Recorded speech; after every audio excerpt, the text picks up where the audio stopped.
জীবনে কোনো কিছুতে অকৃতকার্য হলে মনে করবেন না যে আপনার জীবনের সবকিছু শেষ, বরং যেখানে অকৃতকার্য হবেন মনে করবেন সেখান থেকেই ভালো কিছু শুরু। একটু বুঝিয়ে বলি, যেমন ধরেন দুধ যখন নষ্ট হয়ে যায়, ছানা কেটে যায়, তখন সেই ছানা থেকে যে সন্দেশটা তৈরি হয় তার দাম কিন্তু দুধের থেকেও বেশি।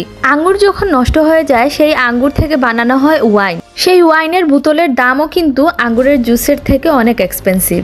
তেমনি কলম্বাস কিন্তু ভুল করেই আমেরিকা আবিষ্কার করেছিল, আলেকজান্ডার ফ্লেমিং কিন্তু ভুল বশতই পেনিসিলিন আবিষ্কার করেছিলেন।